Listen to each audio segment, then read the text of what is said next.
ආයුබෝවන්. අද අපි මේ පැහැදිලි කිරීම හරහා කතා කරන්න යන්නේ ඊටමත් අපූරු ඒ වගේම ගොඩක් දෙනෙක්ව පුදුමයට පත් කරන මාතෘකාවක් ගැනයි. අවුරුදු දහස් ගණනක් පැරණි ආධ්‍යාත්මික පුහුණුවක් කොහොමද මිනිස් සිරුර ඇතුලේ ප්‍රබල ජීව විද්‍යාත්මක මෙවලමක් විදිහට ක්‍රියාත්මක වෙන්නේ කියන එක අද අපි පියවරෙන් පියවර විමර්ශනය කරනවා. ගොඩක් අය හිතාගෙන ඉන්නේ මෛත්‍රී භාවනාව කියන්නේ හුදෙක් ආගමික විශ්වාසයක් හරි චාරිත්‍රයක් හරි විතරක් කියලා. හැබැයි මේක කිලින්ම අපේ භෞතික ශරීරයට බලපාන ඇත්තටම ඇස්සරවන විද්‍යාවක් කියන එක අද අපිට දැක ගන්න පුළුවන්. සියලු සත්වයෝ නිදුක් වෙත්වා නිරෝගී වෙත්වා මේක අපේ සමාජය ඇතුලේ කොයිතරම්නම් බහුලව ඇහෙන හුරුපුරුදු ආශිර්වාදයක්ද නේද? හැබැයි අද අපි මේ යන්න හදන අතුලාන්ත විද්‍යාත්මක ගමනේ ප්‍රධානම අඩිතාලම වැටෙන්නේ අන්නේ සරල ප්‍රාර්ථනාව මතයි. මේක නිකම්ම වචන ටිකක් විතරක් නෙවෙයි, මනස සහ ශාරීරික ඇතුලාන්තයෙන්ම මුලින් ඉඳන් වෙනස් කරන පුදුමාකාර ක්‍රියාවලියක ආරම්භයේ විදිහක අපිට මේක හඳුන්වන්න පුළුවන්. ඉකින් මේ ගවේෂණයේදී අපි ප්‍රධාන කොටස් පහක් ඔස්සේ මේ කාරණය විමර්ශනය කරනවා. පළවෙනි එක ආදරයේ විද්‍යාව. දෙවෙනිව මිනිස් මොළයේ ප්‍රතිව්‍යුහගත කිරීම. තුන්වෙනිව හෝමෝන මගින් සිදුවන සුවපත් වීම. හතරවෙනි එක ශක්ති තරංග සහ ඕරායක. සහ අවසාන වශයෙන් දෛනික විද්‍යාත්මක ක්‍රමවේදය. හරි. අපි මුලින්ම යමු අපේ පළවෙනි කොටසට. ඒ තමයි ආදරයේ විද්‍යාව.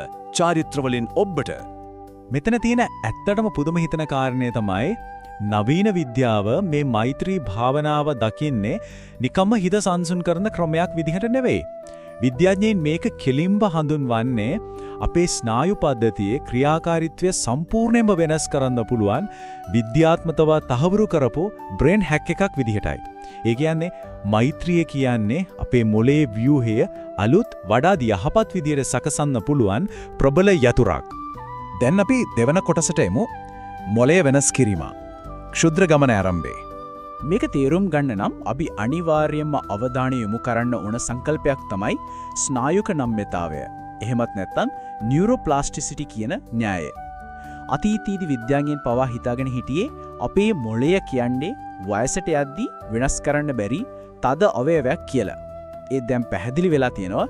හිතාමතා ඇති කරගන්න නාභිගත කළ සිතුවිලි හරහා මොළයට පුරුවන් කියලා තමන්ගේ භෞතික ව්‍යුහය නැවත ප්‍රතිසංවිධානය කරගන්න, හැඩගස්වා ගන්න, වගේම ශක්තිමත් කරගන්න. මේක වෛද්‍ය විද්‍යාව ඇතුලේ වෙනස්ම පෙරලියක් කරපු සොයා ගැනීමක්. දැන් බලන්න අපේ මොළය ඇතුලේ සිදුවන මේ තීරණාත්මක ජීව විද්‍යාත්මක සටන කොහොමද ක්‍රියාත්මක වෙන්නේ කියලා. එක පැත්තකින් සහකම්පනය සහ හැඟීම් පාලනය කරන ප්‍රධාන මධ්‍යස්ථාන වෙන ඉන්සියුලා සහ ප්‍රීෆ්‍රන්ටල් කෝටෙක්ස් කියන කොටස් භෞතිකවම විශාල වෙලා ශක්තිමත් වෙනවා. ඒ අතරේම අනිත් පැත්තෙන් බිය සහ විෂ සහිත ආතතිය පාලනය කරන මධ්‍යස්ථාන වෙන ඇමිග්ඩලා කියන කොටස සම්පූර්ණයෙන්ම සංසුන් වෙනවා.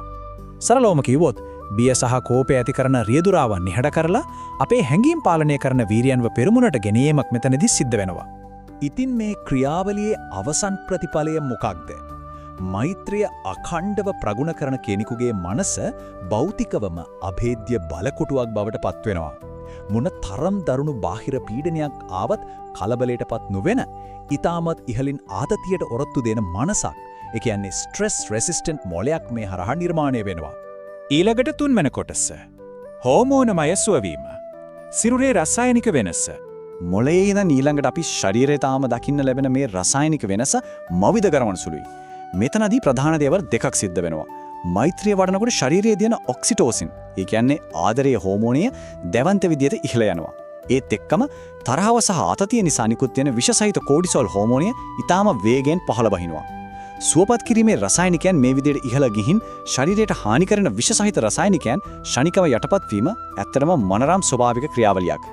මෙතනදී අපි තේරුම් ගන්න ඕන වැදගත්ම දේ තමයි ඇතුළාන්තයෙන් සිදුවන මේ රසායනික වෙනස නිකම්ම මානසික සැනසීමක් විතරක් නෙවෙයි කියන එක.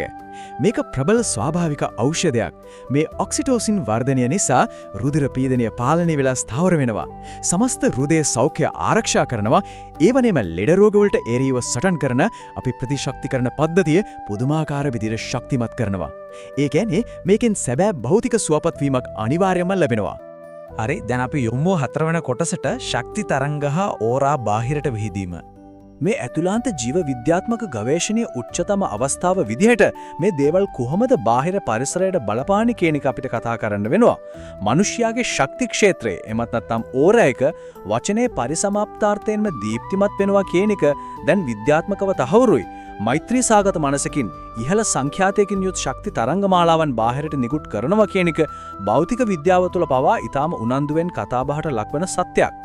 මේ සංසන්දනය දිහා බැලුවම අපිට පේනවා පුරාණ ග්‍රන්ථවල සඳහන් වෙන දෙවියන්ගේ රැකවරණය ලැබීම සහ මිනිස්සුන්ට සතුන්ට ප්‍රියවීම කියන ඒ පැරණි ආධ්‍යාත්මික සංකල්පය නවීන විද්‍යාවත් එක්ක කොච්චර අපූර්වට ගැලපෙනවද කියන එක.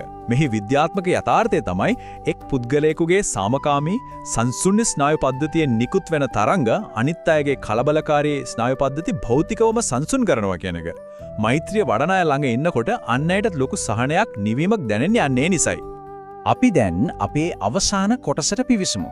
පස්වන කොටස දෛනික ක්‍රමවේදය සහ ප්‍රායෝගික භාවිතය. මේ සියලුම විද්‍යාත්මක කරුණු අපිට මතක් කරලා දෙන්නේ එකම එක ප්‍රායෝගික දෙයයි. ඒ තමයි මෙවැනි අති විශාල සෞඛ්‍ය ප්‍රතිලාභ සහ පෞරුෂ වර්ධනයක් ලබා ගන්න අපිට දවසකට මිනිත්තු කිහිපයක් මේ ක්‍රමවේදය වෙනුවෙන් වෙන් කිරීම පමණක් ප්‍රමාණවත් කියන එක. කොච්චර කාර්යබහුල ජීවිතයක් ගත කරන කෙනෙකුට උනත් කිසිම වියදමක් නැතුව කරන්න පුළුවන් ප්‍රායෝගික විද්‍යාත්මක පුරුද්දක් මේක. දිනපතාම විනාඩි කිහිපයක් මේ වෙනුවෙන් නාභිගත වුණොත් අර කලින් කතා කරපු සියලුම භෞතික හා මානසික ප්‍රතිලාභ අපිටත් අත්පත් කරගන්න පුළුවන්. ඉතින් මේ පැහැදිලි කිරීමේ අවසානයට පැමිණෙද්දී ගැඹුරින් හිතන්නට යමක් ඉතුරු කරන පුදුමාකාර ප්‍රශ්නයක් ඉබේම මතුවෙනවා. මිනිත්තු කිහිපයක් තුළ ගොඩනගන සරල සිතුවිලි මාලාවකට මිනිස් සිරුරේ ජීව විද්‍යාවම මේ විදිහක සම්පූර්ණයෙන් වෙනස් කරන්න පුළුවන් නම් මිනිස් මනසට තවත් මොනව කරන්න බැරි වේද? මේක ඇත්තටම අපේ මනස ඇතුලේ හැංගිලා තියෙන අපි තාමත් හරියට ප්‍රයෝජනෙට නොගත්තු ඒ අනන්ත බලය ගැන නැවත වතාවක් හිතන්න අපිට බල කරන ඒ වගේම තවත් දේවල් ගවේෂණය කරන්න ලොකු කුතුහලයක් ඇති කරන අපූර්ව සිතුවිල්ලක් නේද?